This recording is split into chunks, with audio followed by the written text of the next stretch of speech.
I want you to know that this is very real. But before we go, I got a couple people I want y'all to meet. And we're allowing, did you have any other mama? Or you just was, no, what's up with your mama? Hey, baby. I'm gonna get you to say something too, Ms. Rose. You know I can't let you get away. But we're gonna have a couple people come up and allow you guys to ask some questions, any thoughts, any feedback. Also, so our organization, we lead what's called the New Bottom Line campaign, and Pastor Glasgow can share a little bit more about that. But the Free Alabama movement partnered with the New Bottom Line campaign, which is TOPS, to get the information out and to be able to share the conditions. Y'all seen all the organizing going on with the prison strike and everything. All those happened with our leader, Pastor Kenneth Glasgow. So I want to first welcome up, as he walks away, we're going to get him back in this direction. He got the mic. Good deal, he's mobile. Pastor Kenneth Glasgow, who is a... Yeah. Amen. So, why you laughing? Testing 1, 2. 1, 2.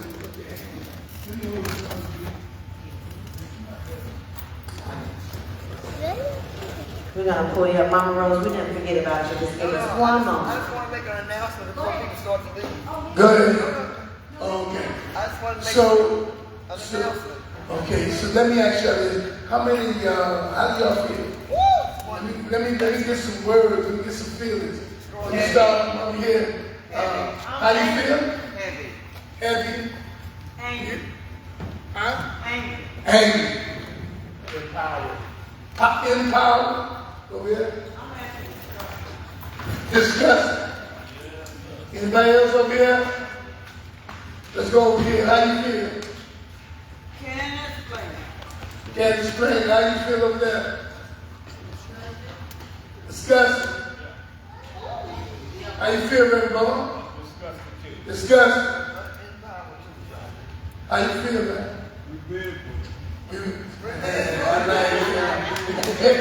How you feel?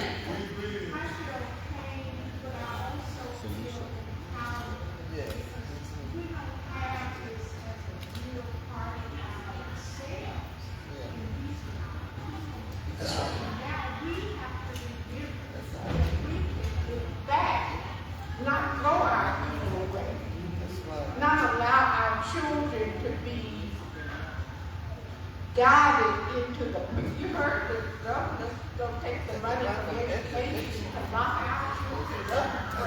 So we have to know that this is not the time for us to give down. We have to come together like we are today, and we have to know that God is on our side.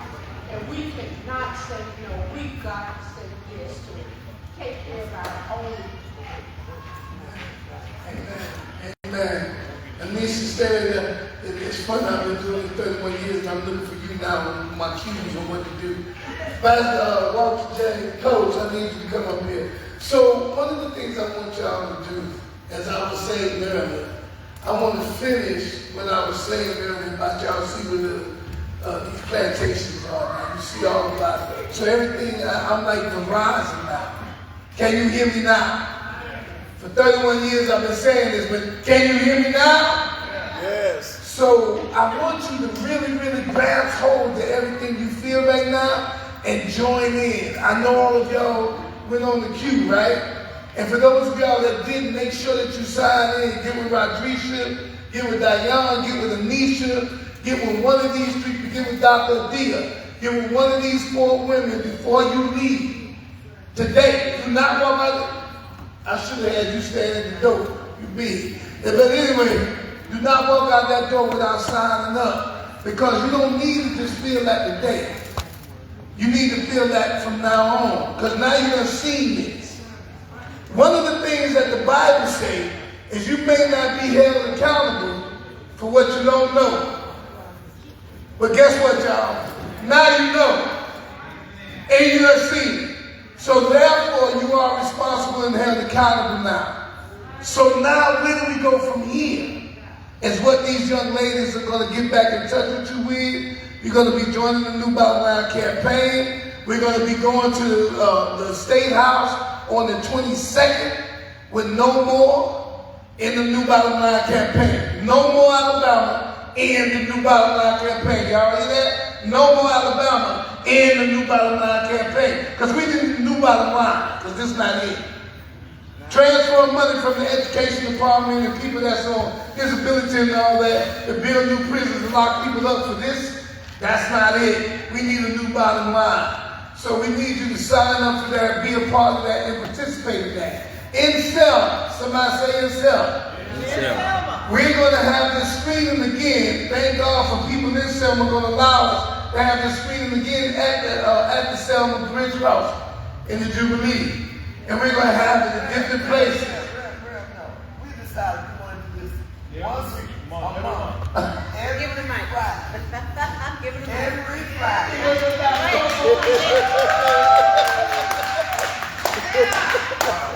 You said how I feel first. It really brought me to tears and felt helpless. But then when I feel helpless, I feel empowered. So we talked about it. And people here, we need your help. If y'all will let us have access to the film, we have a big screen at the Slavery Museum around the corner. We want to show this. We want to get as many brothers and sisters in the community. And perhaps if we can't give a full meal, but we'll give them some. So it's going to be the last Friday in every month at 5 o'clock in the Slavery Museum. Again, if anybody want to help us get people out, please let us know. Sign up with Reverend Safe Evan. That's every Friday. What time? 5. Before you go out and party at the Slavery Museum, which is around the corner. The last thing we were inspired to do, the theme of the Jubilee this year is all boots on the bridge. Okay, all boots, and we want 100 people. I'm reading the rap, all boots on the bridge. But guess what? No. We're going to march backwards. You've always done it. Those same boots, we're going to march backwards. That's more. I just want to make those announcements before you leave. I'm back with Martin Thank you so much, Rose. And for many of y'all know that she fights for civil rights, and we just thank you for your contribution, because we know that there's so many people that you have supported with attorneys that couldn't afford. We just thank you for that. We just thank you for that. We need more attorneys on board, y'all. We need more attorneys. So if you get ready, we're just going to have a small panel discussion. So I hope y'all have y'all questions together. Once again, that's Pastor Kenneth Glasgow, the founder of the Ordinary People Society. He's now the new national president. He's the president of the New National Christian Leadership Movement, and he's also a KSG ministry. We also have Walter James himself. We go by Coach. Everybody say Coach. Coach. What's up, Coach? You look like a coach, don't you? Yes, he's a criminal justice reform advocate. He is partnered also with the Ordinary People Society in getting these screenings across the state. I'll give it up for Coach. Then we got Miss Diane. Miss Diane Caldwell. She is over behind the walls. She is his founder and executive director. She's also a wife of an incarcerated person. She's very close to the problem, and she understands what is needed. And so we're just going to have them just sit down momentarily. What we're going to do is just popcorn style, y'all. If you have any questions or any comments, please feel free so that we can get your opinion and your questions.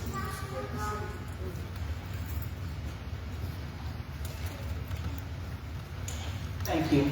Do you all work with any of the state elected officials here in the state around these issues, particularly juvenile justice, school to prison pipeline, and of course with the prisons and criminal justice? And if so,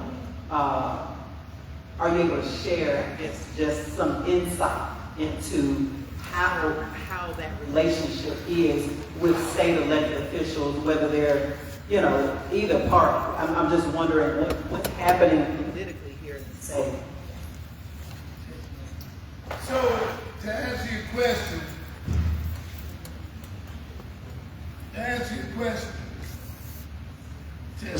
test my two. To answer your question, off the record.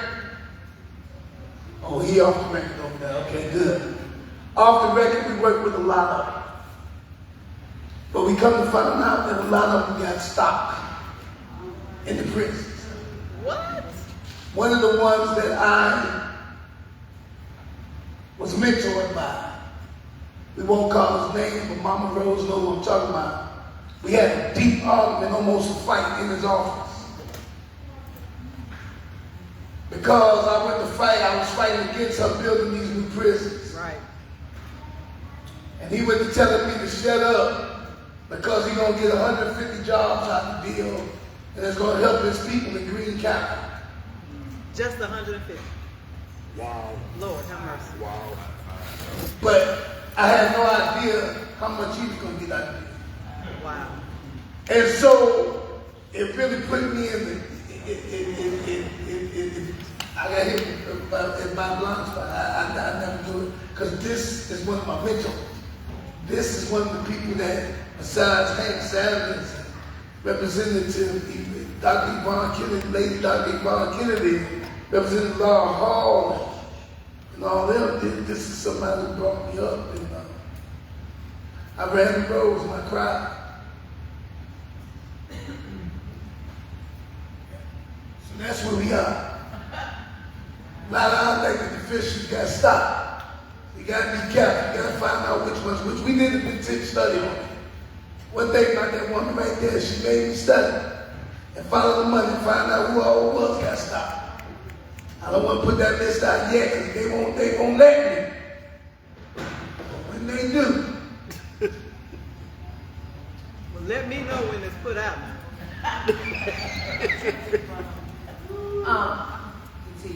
And just to answer your question as well, ma'am. Yes, ma'am. Zakia.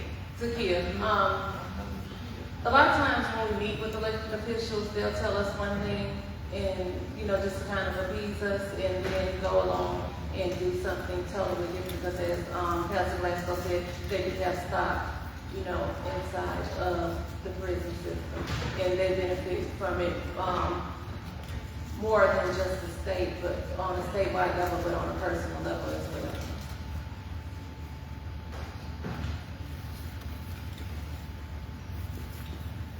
So within this last year, we know that you had leaders like Jamal Bryant that have successfully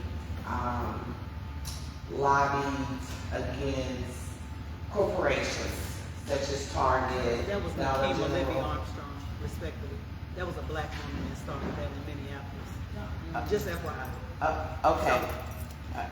But it was, it received the national attention by Jamal Bryant because he has a platform. And we know usually that's how a movement is able to take off, when you are able to put somebody with some type of name. My question that I want to know, under this new bottom line movement, the thing that resonated to me the most in this movie, in this documentary I should say, is during the strike, people began to wane, right? And Alabama didn't let the pressure off of the neck because they're able to make $450 million. And the state, this movie showed that that's just not in the services that are offered for the state of Alabama. It's the services that's leased out to corporations. I know by being a former vice president of legal affairs for one of our HBCUs in the state of Alabama, that half of our budget came from prison employees, okay? And when, after COVID, when they were not able to bring them back to the institution, our institution suffered, and we suffered a lot. So my question is, where is the list of these major corporations? And if you know that those major corporations, I think that is where we, as Black people who are a small percentage of this nation, but has the largest buying power in this nation, that we need to focus on those corporations that are using this slavery by a new name. And then that should be maybe a new bottom line. Because if we're able to put that to say that, yes, we're getting $1 billion to build these prisons, but Alabama is also making money off this forced labor. And so we need to begin to articulate who they are. So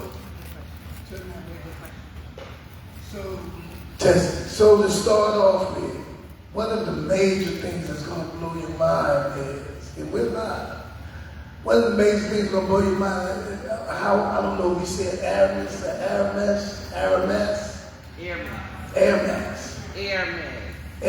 So Airmax. You're talking about the French house, designer house? No, we're talking about the food distributor. Oh, I know what you're talking about. Yeah. Airmark. So they are not only the food distributor for the prisons. And the school. Yeah, the school system. They are not only the food distributors for the school system. They're also the food distributors for the military. Right. So, It's another one. yeah, so what we have is one of the leading factors is that because in prisons they have food, and one of the things that didn't get shown in the end is they have boxes of food that says unfit for human consumption. You got people that's in here shaking their head, they used to work in the kitchen. But this is what they do, it's called mystery meat. Oh my God. So people that have been out and come out in our re-entry house, within 5 years, get cancer in the stomach and end up dying. We've had 4 cases of that. They kill So this is not something I'm just rattling off. This is something I know throughout 30 years in doing re-entry for 20 of them. We got 4 different cases, 4 different people that spent over 20-something years in prison that died. Sekou Kambuli, who rose and Reverend Bourne was able to help get into Miami High. And others, 3 others. And so that's one. Another thing that we have to look at that's really going to blow your mind, we got banks. We did a protest in Birmingham at a couple of banks, in front of some banks. Regions, Wells Fargo, that contribute to the building of these new prisons in the old ones.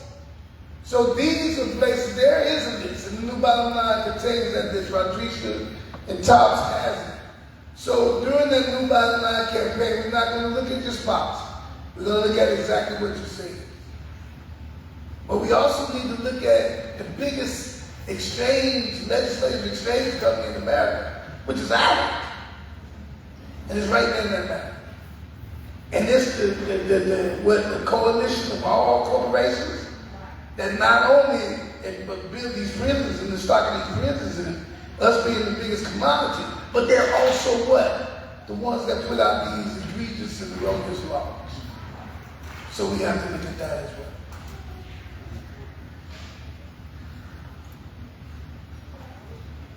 This is extraordinary. I had a third or fourth cousin. I just found out that they said he committed suicide in prison, but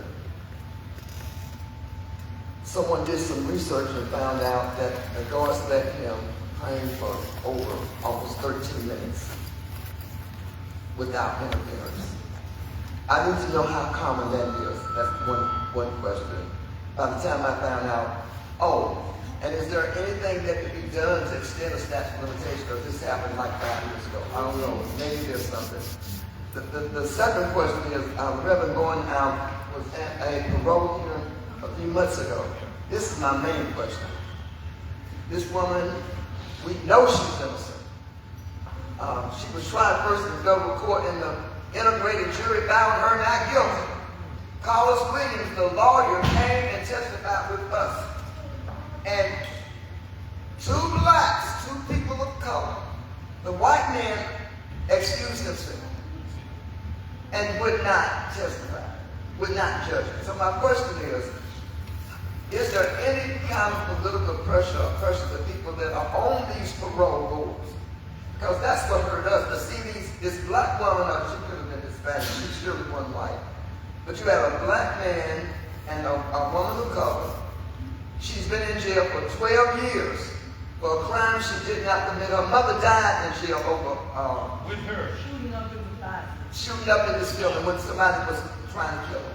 So, do y'all have some type of game plan on how to put pressure on? And we know they're appointed by the extremists, but is there anything we can do to put pressure on the people on the parole board?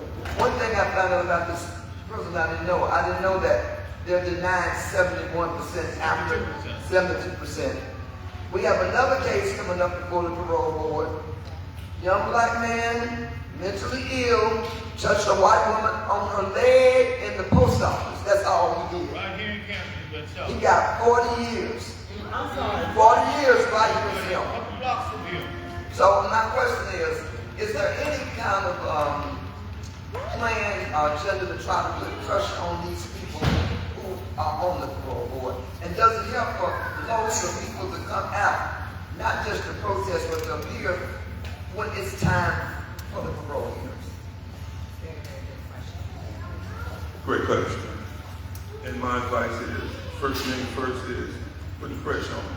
And the pressure is all of us have to go into these parole board hearings and let them know who you work for. You work for the people. And if we sit back and let them keep making those decisions on their own without putting that pressure on them, political pressure is the key.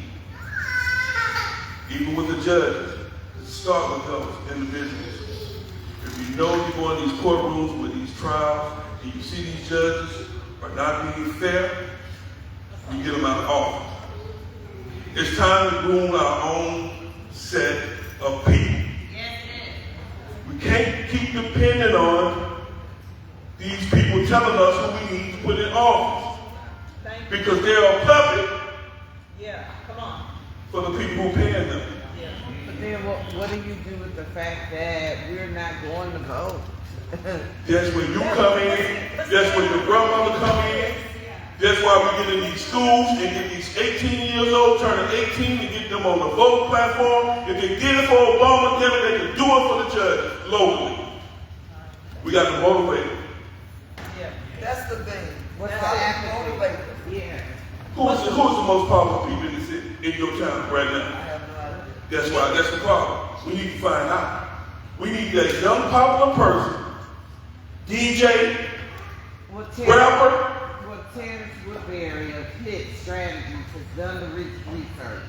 And he says, Terrence Woodbury, he's from Pitt Strategies, he's done the data.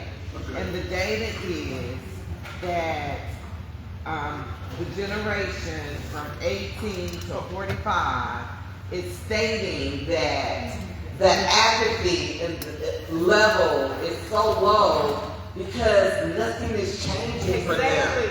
They go and vote. Exactly. They do all of these things. Exactly. And so that's the question. And so when you listen to what they're saying that my life isn't changing. It's getting worse. It's worse than when I was a child now. That's right. So if I vote for you, you just want my vote today. You're not doing anything to make my economic situation better, my living condition better, my food insecurity condition better. So what do we do to ensure, I mean, my advice and what I see is that community has left. That's why a lot of the apathy, we are so siloed now. But that's what the research is showing, and that's across the country. Yes. I did the research. I clearly understand. Really quick. I'm sorry. Go ahead. Just really quick, y'all. I know. Turn it off. It's all right. This microphone don't coincide with each other. I know we're really, really excited, but I really want also the panel to be heard all the way through. Okay, because we got several questions popping up. No, you're fine. I love the conversation. I just want us to hold our question till that other question is finished so that we can get through everybody, okay? Coach, no, you're good. Coach, you go ahead. Finish what you were saying in response to that question.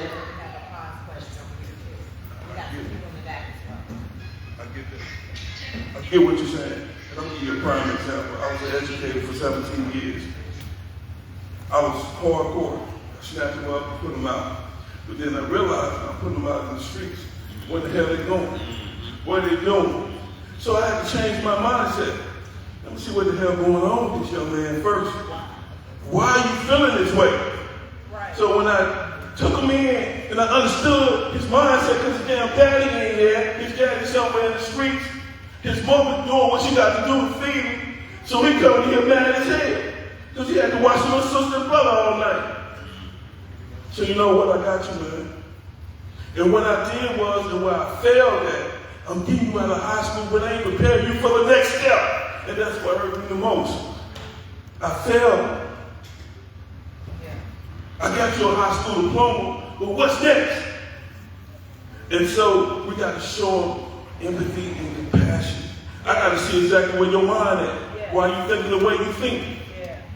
And once I understand that, then I can motivate them to do the things that we need them to do as young adults.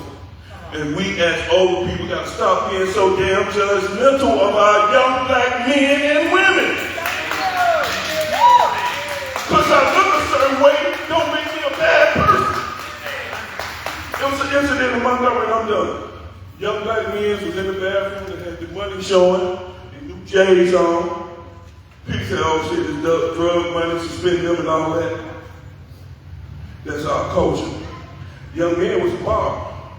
He cut hair. Matter of fact, for school, first day of school, he cut every young black man's hair, young black boy's hair. And we got to stop pushing our kids to my college. We got to give them a skill set. Back in school, when I was there, you work with your hands and you made a living with yourself. And you know what happened? They took it out. You know why they took it out? Because they were creating wealth. Education. Yeah. Folk, hey, you know why they took Logan out of school? Because these young men was, guess what, getting their own damn business. Yeah, come on. And now I can't keep you here long enough. It was a setup. Yep. The white folks start complaining, we can't do this no more. They taking our business. Taking it off.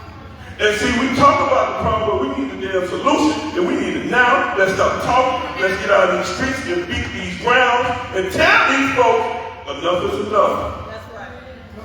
We don't want no more. We ain't want to hear what we gonna do. You gonna do it. That's right. Let me ask you a question, B, and everybody in here. And I need y'all to do a snapshot.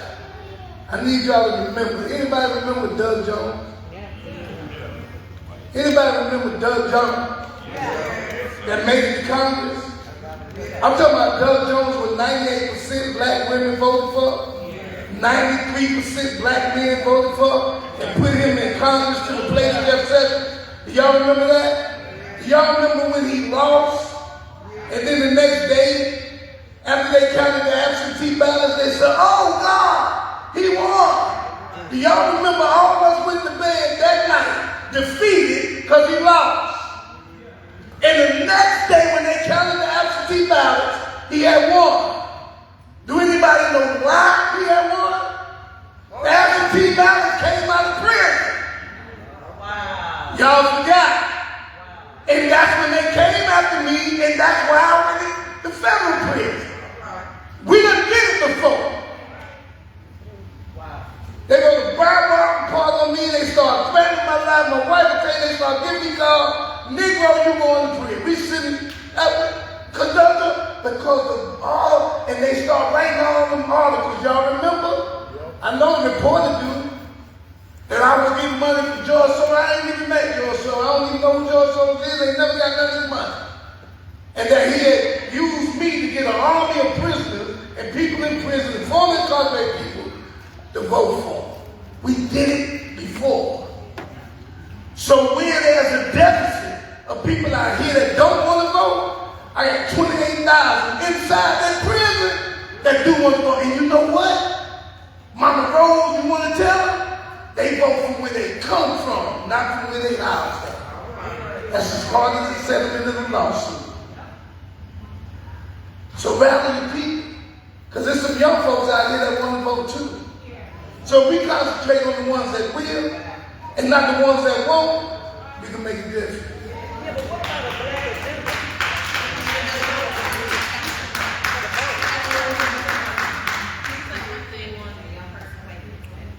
Let me say one thing, Mama Rose, as it relates to parole.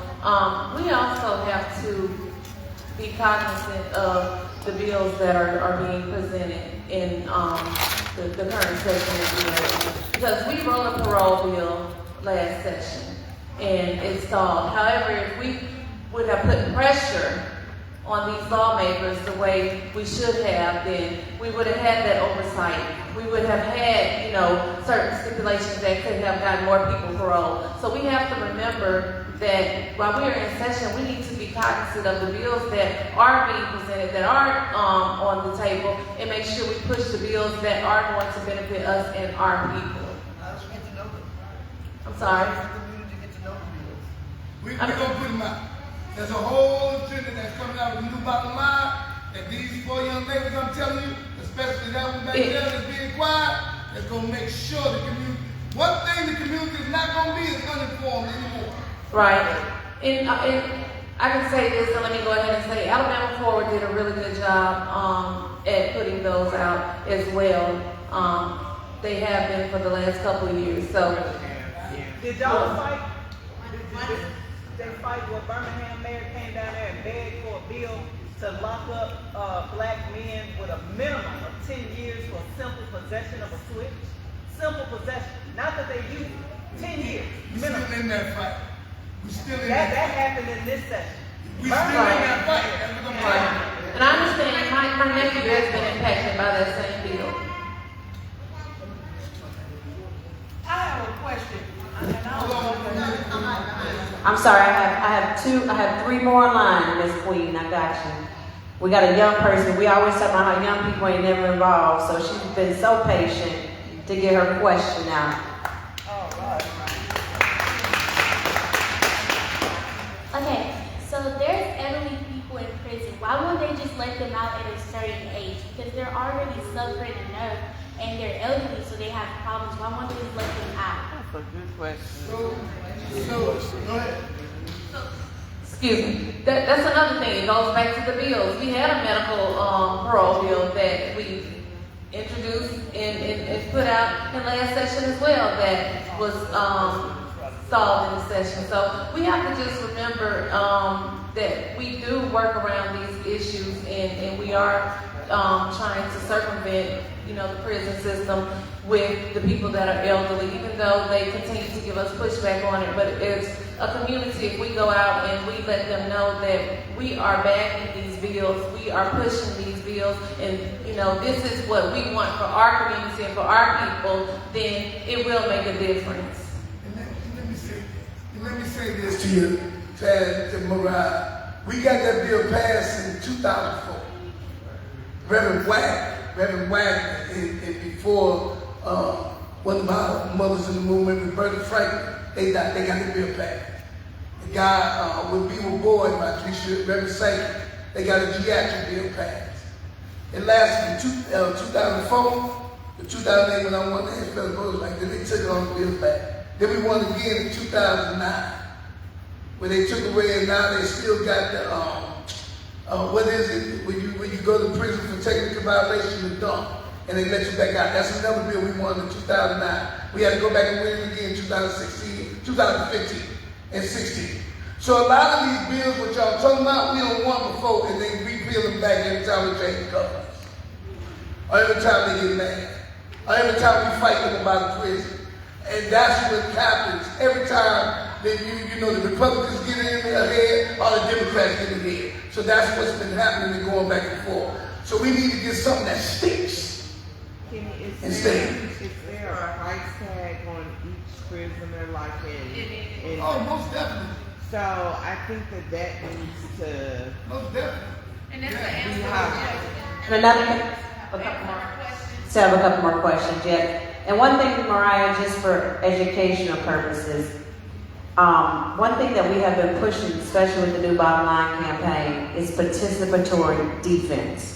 I want you to remember that. It's called participatory defense. And what happens is that we have people that take plea deals. They're like, to break it down, am I too far away? It's like an exchange. So even if I feel I'm not guilty, I'm just going to take this deal so that I don't have to do 100 years. So for example, they offer me 100 years. But part of my plea deal, they say you can get out in 15 years, right?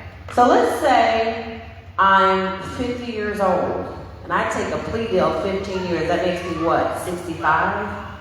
You have to do that time. That's mandatory time that they can't get out, not unless they fight against it with an attorney. So I just want to explain that to you. Participatory defense, what happens is that we all, family, communities, come together, show up to court, surround that person, say, hey, this isn't good for you. Don't take that deal. We have power to change the courtroom, but it's important that people show up. It's one thing to have policies and bills and laws that challenge, but another thing is when people don't show up. Mama Rose used to do participatory defense stuff, hear all the mock trials. Folks don't show up. So we have to remember that we have to show up because a lot of people are making bad decisions based off the pressure that's handed down from prosecutors. Okay? All right, we're going to miss Anisha's waiting. We have one more, and then after that, we're going to take two more. We had, I believe, Pastor, and I think I want you to finish. Okay, and then we're going to close out. So I know we're going to do a phase 2, y'all, and an online conversation after this. Okay. Thank you for Maya. That's your name, Maya. What was it?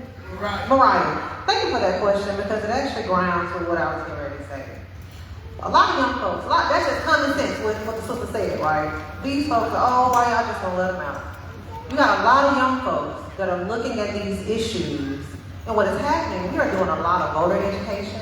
We are doing a lot of, on the surface, this bill, this is what's happening. We are not doing enough political education. That's right. Telling these young folks, break it down. I have not heard one time white supremacy, anti-blackness, slavery, like the connection of how all this is interwoven. So I would answer a question like this for a young person and tell her, well, first of all, policing started out as slave patrols. Yes. Second of all, like this is a plantation. This is slavery by another name. I would also tell her like what this stuff is rooted in, right? I think it's important for young folks to understand this. Because when we come at them with these populist narratives and answers, they can feel that like we're being disingenuous. Right? A lot of us are in here, we are politically educated. We understand, we're in the state house, we're doing this stuff. But we got a generation that is coming up that's not understanding how this is all connected. And then we call them apathetic.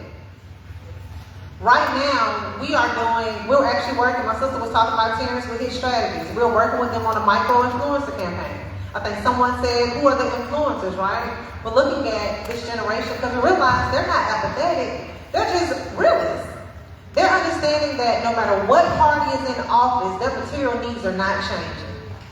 And so they're like, what do we do with that? And I started out today saying that one way to keep communities disempowered is to create barriers to the information about the power that they have. And we have to start there, y'all. We have to close the political education gap with these young folks.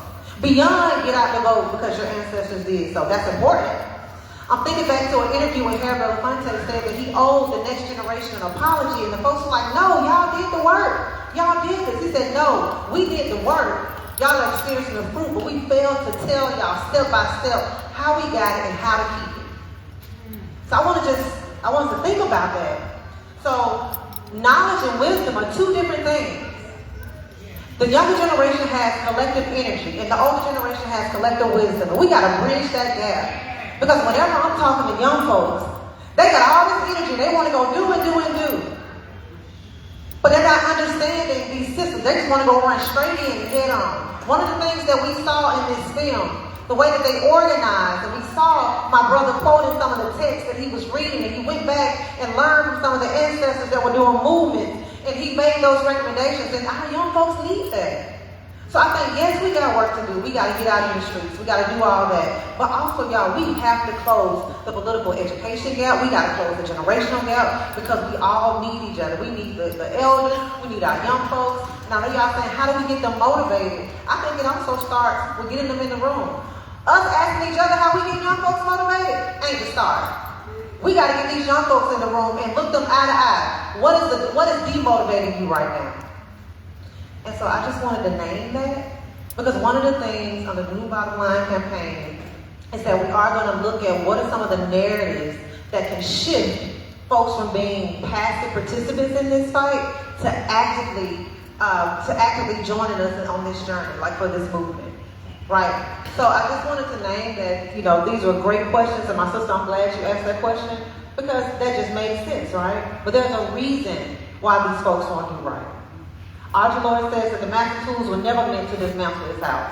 And after this, I want you to come find me so I can break that down for you. And I just want to remind everybody that one thing when we started this journey, we promised that we wouldn't make this about another film, right?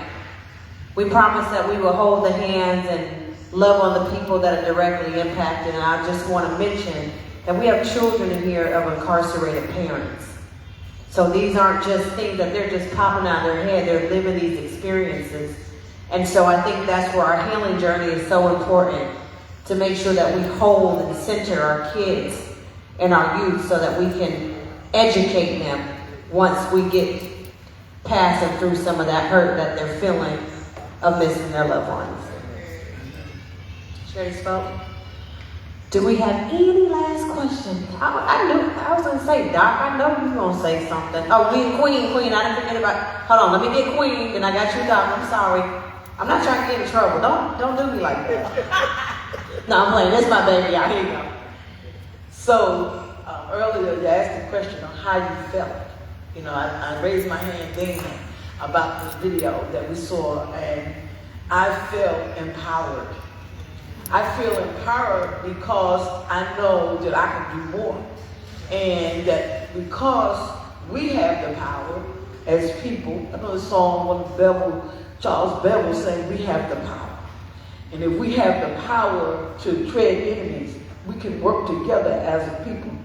And so I feel that I'm empowered because there are so many questions that I have. The first question, just people that call me that are incarcerated, they know I've been there, going to the jail with Reverend Bowen, but they call me and say, have they forgotten about me? The people vote these people in, and then you vote them out, and they're still in jail. What can we do about it? I heard you say we got to watch how we vote, and then we got to hold them accountable, because if we just give them their vote, but we don't get what we want. See, many years ago, we was talking about let our people go. There was Moses went to Pharaoh and said, let my people go. Are we willing to stand up together and go before the jails, in the jails, outside the jails, and protest and say, let my people go? See, that's what it's going to come. We got to make a noise, not out here, but at the jails. Go outside amongst the jails, team up, and go out there. Don't put nobody's name, but say, let my people go. Film it, document it, and everything. Because we are still in the same rut that we were in 5 or 6 years ago. And then we are in bondage in our minds. And we let go and let God. And think about, outside the box. Listen to our elders, how their strategies, because that's what I'm doing. We got to listen to the strategies. The people that we call on in leadership, like Reverend Bowen, like Miss Sharika, just like my brother Glasgow. They'll let us know that they're here for us. But that was the question and answer that they know that in jail they're saying, have they forgotten about me? I'm here on a charge that I didn't do. Thank you, Miss Queen. We thank you for your advocacy work, all that you do as well. Thank you so much. All right, good afternoon, good evening, everybody. I'm Dr. Dia, the co-founder and executive director of Transform Alabama, and I want to first of all, thank the visionaries and the organizers of this mass screening, because we all know that this movie is actually streaming on HBO Max. I had to watch it on Friday. I couldn't wait till I got here.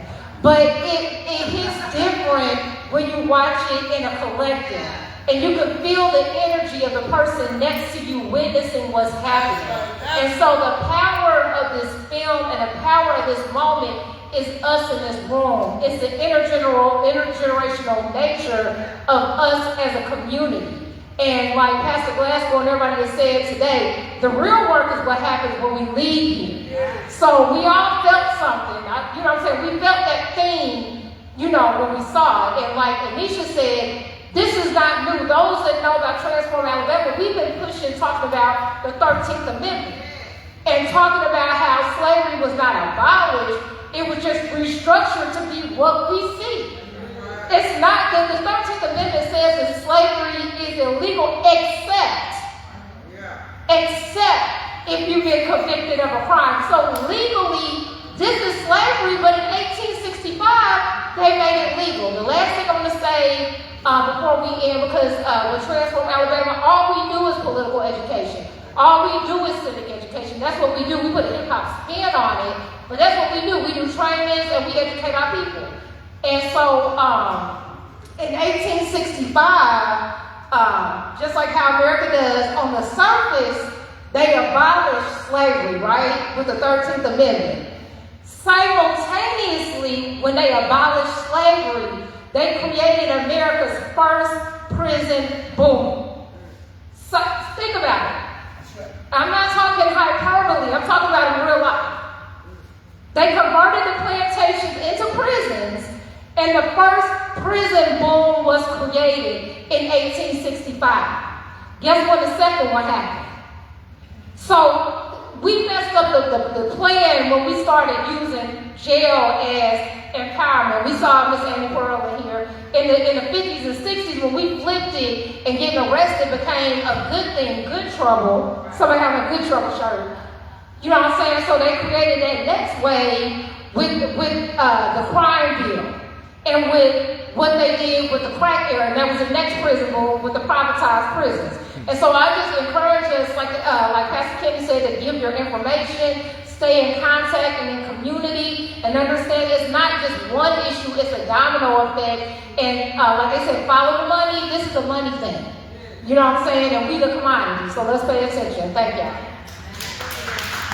All right, y'all. We have just two brief questions and we are out of here. Just real brief, y'all. I mean, a lot of this stuff is going to be much harder. It's going to be much harder because now you got a government that's taking away all of our rights. That's right. We're going to Washington this next Wednesday because they're going to literally gut the Voting Rights Act. That's right. And these concentration camps, the Supreme Court has already said racial profiling. So all of us can end up in jail, especially activists. But there's a No Kings rally next Saturday at 2 o'clock, y'all, please come. If you're not in this area, there's one in Birmingham, there's one in Montgomery and Tuscaloosa. But a lot of people are saying, well, those are white people. No, those are American citizens who fighting to save this democracy. So I'm encouraging y'all. The last thing I want to say, y'all got to consider the victims in this fight. The fact is that our victims. So if this fight is just about the people in prison and not about the people who sometimes were violated, then you got to embrace it. And I don't hear that voice, and that's my last question of how do we embrace and include the people who have been victims. I have been victims of multiple crimes, literally. I'm serious. So, but we got to consider the victims, and I hope y'all will give that. But next Saturday at 2 o'clock, y'all. Next Saturday at 2 o'clock. Yes, and just to share with y'all, you know, the New Bottom Line campaign is not a new thing. I want to clear that up. Restorative justice is something that we work with when it comes to the perpetrator and also the victim. But we have to have different ways that we introduce and practice restorative justice, and that's bringing the victim and the person that violated together in a way that we can have love and acceptance and grace. So I just wanted to say that. Let's do our last two comments and we'll get out of here. Well, I just really had a question that I think I have the answer to. As far as those mega prisons, how much of it is privatized? So, good I question. do have a list of the names. Good question. Good question. So, good question. To keep it real concise, Alicia, you're gonna need to give a reputation to Alicia. And this guy here, and Dr. D over there. We do have this. And what you're gonna find out real concise is the fact that one of the biggest reasons we've fallen is that the landowners, somebody say landowners. State of Alabama do not own the land. The construction workers, somebody say construction workers. The state of Alabama might not own all the construction. So all of the Alabamians that get placed in there won't just belong to the state of Alabama. So now if you rent from a man or a person that owns a house and they go up on the rent, what you gotta do? Okay, so what they gonna use to pay? Did anybody hear me? And plus they got a bill going on now where they got out lease or lease out or convict lease, however y'all want to say it, people to Louisiana and everywhere else. But we do have that list for you, and that did answer your question. Yeah.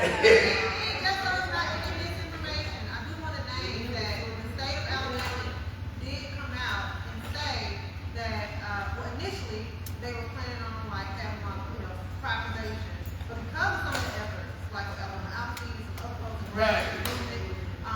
The state of Alabama says that they are going to own and operate. Well, that's what they were saying, but they do have like 4 cities and some of these other private. Right, exactly. That's what I was just going to say. Yeah, but they're actually trying to push us. I just want to make sure. Well, they came back and said that they're going to own it because we fought it.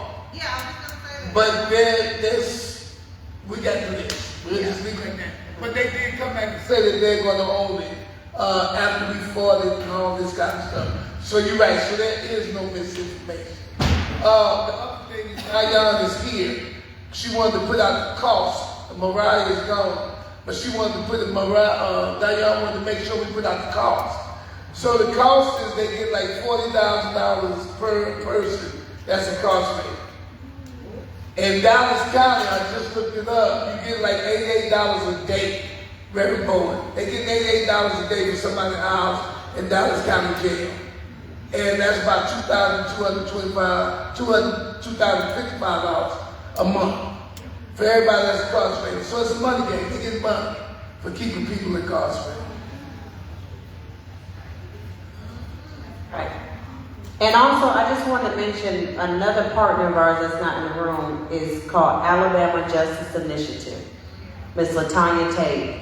She helped formulate the tearing down of the first mega prison when they put it out, along with Pastor Kenneth Glasgow. And they did a lot of research on the investors, the banks, everybody that's included in this project.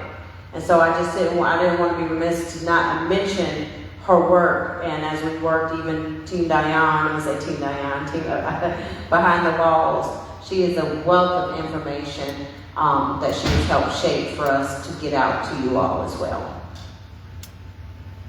So thank you guys for coming. I had no idea, I'm just going to be honest, that all of this was, I knew some of it that have been brought to the forefront that have been publicized, but a lot of it I did not know. And now I feel empowered. But as an educator, I've worked on several expungements here. I've worked on several elections in Poland. And like the last one, we had very, very low voter turnout. And like right here in Selma, across from GWC Home, where the Dr. King statue is and where one of the mass meetings took place, and where we then proceeded to the bridge for 1965 Bloody Sunday, and we were being threatened by our own people, calling the police, get the F off our door. We not coming over there to vote. Ain't nothing gonna change. Them folks gonna do what they wanna do. They don't care about us anyway. And that's one of the highest crime areas right here in Selma, Alabama. I'm talking about where the normality is the minute a child hears a gun go off, they're on the floor or under the bed, or they know to run to a closet. You understand what I'm saying? And then they have to transition to a school and they can't function, or they're post-traumatic or what have you. You understand what I'm saying? So even before we get to the prison system, what about parents? What about the community? What about the church taking accountability, responsibility, and showing some transparency, okay, with educating our children about who they are, first and foremost, and where they came from, and where we need to go. Because they've taken history out of the school, so a lot of the kids don't know the history. They don't know. I work in the Jubilee gift shop, and sometimes I have to transition over to the National Voting Rights Museum and Institute. Buses from all over the world, when I say, and I don't just mean in the United States, I mean abroad, Europe, Alaska, France, Paris, Australia, Africa, South America. I mean, these people are coming and they are embracing, they're teaching their children about our history. And I got to be honest, a lot of our kids don't know it. But we're equipping them with tablets, we're equipping them with iPhone. You're paying the bill. So why can't you say, okay, for an hour or 30 minutes, we're going to spend some time with history. We're going to Google some black history facts or some black history people or women or inventors or something. I mean, I do understand that there is a cause and an effect from the oppressor. Don't get me wrong, I understand that. But I also understand in this climate that we're in right now, that we can't really point the finger at them so much anymore. You know, it's some oppression from within.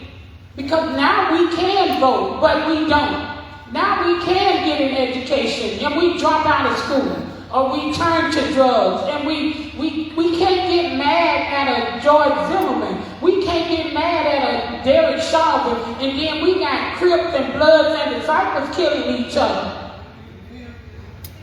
I mean, this is what I'm seeing, this is what I'm feeling, this is what is happening. And that's why, you know, and I agree with whoever said the young people got the energy and they want to go, get their boots on the ground with this, and the young people and the older generation got the strategic and the wisdom. That gap most definitely needs to be bridged. It most definitely needs to be bridged. We need to collaborate. Boy, that was powerful.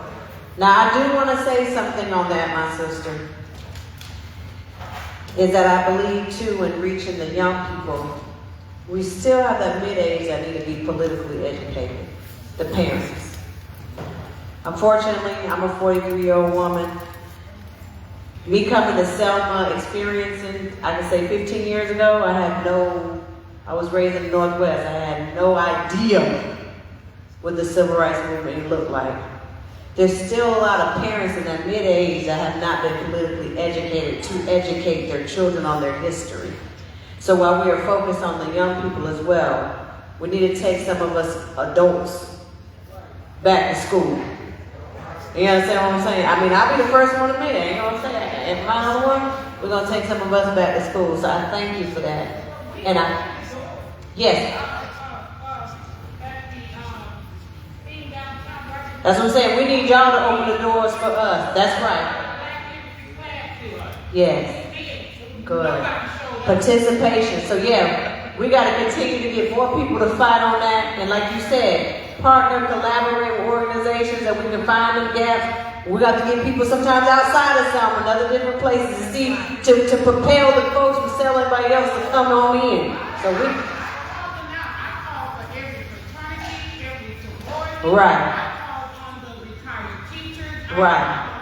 The city council people, I Right. ministers. Well, you did well. We just need to call them the ghetto next time. I appreciate you, my friend. I was willing to volunteer my time and my services. Exactly. Well, you keep up the good work. Don't leave. Don't you dare leave. Hold on. So I'm gonna pass the mic to them, but I want to say this. Everybody in here, listen to me good. So in exactly 1 hour from now, 6 o'clock, we're going to be having a virtual prayer vigil on Zoom. 3 congressmen are going to be on there: Jonathan Jackson, Chloe Fields, and Troy. What is his last name? Troy, out of Louisiana. They're going to be on this virtual call with us, with Dr. Barbara Unwine, Dr. Byron Clay, myself, and others. What we're doing with the new National Christian Leadership Movement, his name is Troy Carter. So what we're doing with the new National Christian Leadership Movement, Ms. Lady, is we're doing exactly what you're talking about. That's exactly why we call it the new National Christian Leadership Movement. The new national. And I'm the inaugural president by their vote. And these are civil rights icons that had just as much sense as you got to say, hey, we need that new energy you got, but you got to be holding you accountable and responsible to bring younger folks up there to you. When we didn't share the platform, we want you to build the platform for them to share. That's my whole mandate for them. It's Dr. Byron Clay, Bishop Asa Phillips, Martin III. These are people that walked, talked, slept, ate with Dr. King. And so that's exactly what we're doing. It's exactly 1 hour we're going to have this virtual call with them, just for prayer. And I would love for you to be on it so you can hear some of this. But at the same time, following this, we're going to have to get with Transform Alabama. That one sitting right next to you. We're going to have to get with Anisha. We're going to have to get with Alabama Valley. We're going to have to get with Diana. We're going to have to get with Coach. Because they're doing exactly what you're saying. The reason my wife run the tops now, I did 31 years. I get salty. But I should be the salt. Did anybody catch that? Amen? Amen. So we're transforming ourselves and doing it. We've just been doing it on a lower scale. Now we actually need to make it big. The only thing make it big is you. And that's what we actually need to do. So we're holding the churches accountable to do it. And we're reforming the churches. And I'll go on and announce this now. I was going to wait, but it's going to come in January. We just opened the school. Hope International Leadership Institute. And that's what it is. Hope International, where you're going to be able to get your doctorate and all, the seminary and all that, but you're going to also get your school into social justice.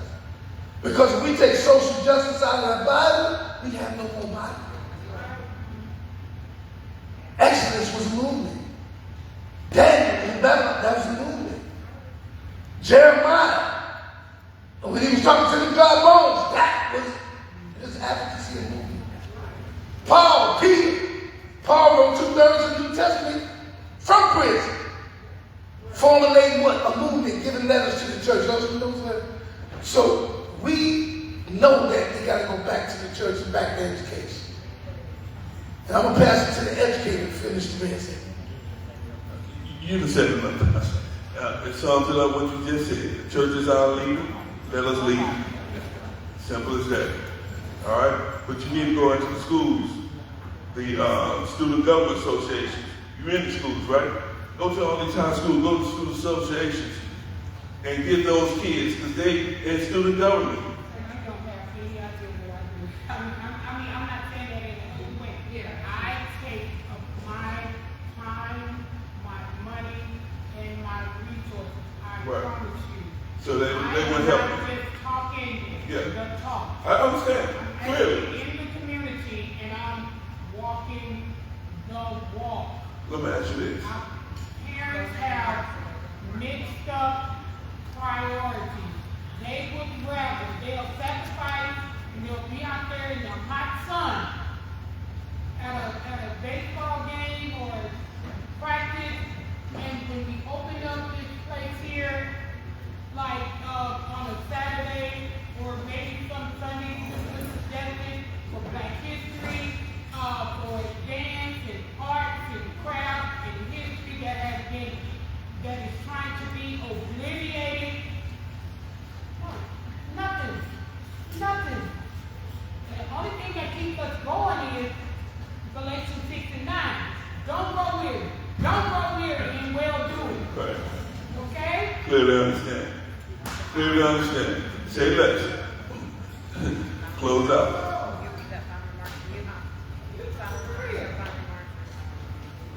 Final remarks on my end is, And I mean, we actually said we would have some church bands to pick these kids up and make sure they got home safely.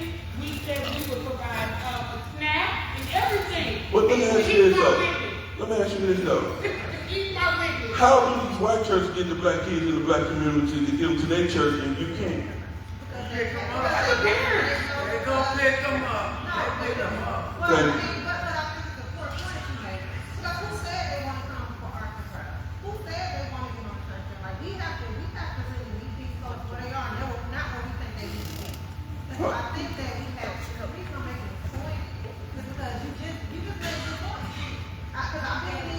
I've been in these spaces and you know, in these white evangelical churches, they have the nice passion, they have all this stuff, but they don't care about our communities.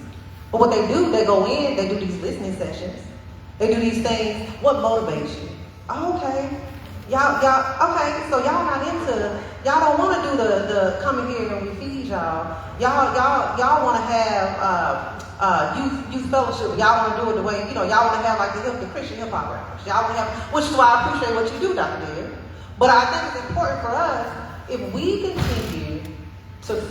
continue to disregard the historical, like marginalization of knowledge and power that our people have experienced in this country, they have a very linear relationship with the things that we're talking about. I mean, a punctuated relationship with the things that we're talking about now. Y'all gotta understand that there are people who were born in this country from the time they were born, they always had every right. So they have a very linear relationship with civic engagement, linear relationship with going to vote, doing all these things. But generationally, this has not been passed down. So we can't, like, we cannot blame these families. But these are seeds that are being cultivated, y'all. This is what we're seeing. This is the fruit that this produced. And then I also want to point out that it is very dangerous. And I heard your heart. I heard where you're coming from. But it's very dangerous for us to conflate the systemic violence with the interpersonal violence that happens in our neighborhood. That is a very racist logic. And they do that to us in the media.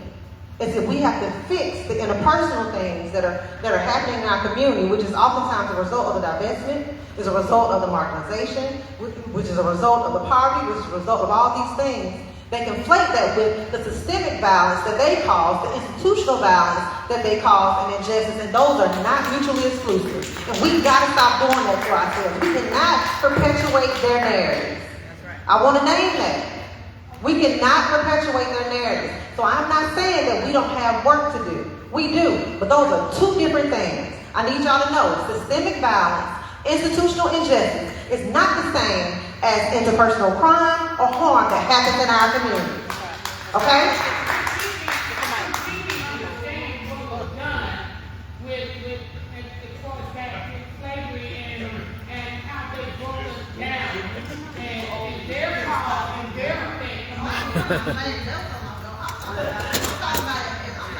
Listen, y'all are having very, very healthy conversations. All right. So really, really quick, y'all, because we have some people that travel hours and hours and they got to get back. I'm going to let Diane do her closing remarks. Then we have one of the organizers that y'all see in the film give a closing remark. Please save your questions and your comments. I tell you, we are going to have a virtual conversation. And for our next one, come to Montgomery. Send everybody to Montgomery, okay? All right. Don't forget to sign in and register so we got all your information. So I'm going to let y'all close out really quick and meet Miss Anisha. And if you have some more comments for her, meet her in the back. I'd just like to thank everybody for coming out, and just know that we have a lot of work to do, and I hope what you've seen today encourages you to, one, start the fight or continue to fight, and just remember that we are our future. So once again, I appreciate everyone, and let's all get together and figure out how we can solve our problem, because she says it's an Alabama solution, but guess what? We are the solution. All right, y'all, last remark. Just want to let y'all know that I really appreciate you all showing up. I was one of the organizers, one with the megaphone in this documentary. And something that I said on that day, on the prison strike day, and I'll echo it while I'm in here. You have to show up to do the work. You can't show up for a photo ops. You can't show up for, fame or the fortune. You gotta show up and do the work. Because if you do show up to do the work, it will reflect. I want y'all to be empowered, because this is the first time that a film or a documentary like this has reached a national level. And just to let y'all know, HBO is not just national, it's international. So in order to make a difference, you're going to have to be essentially different. And if it's anything that y'all take from today, is you got to show up to do the work, and you cannot climb the mountaintop if you are a mountain yourself. Actions speak louder than words. The days of being breastfed are gone. The days of lip syncing are gone. Show up to do the work. If you can show up, and if you can make movements with your lips by telling people how they organize, then you need to do that as well too. Actions speak louder than words. More people, more power. Love y'all. We thank y'all so much. And if anybody is formerly incarcerated and would like to be interviewed, raise your hand.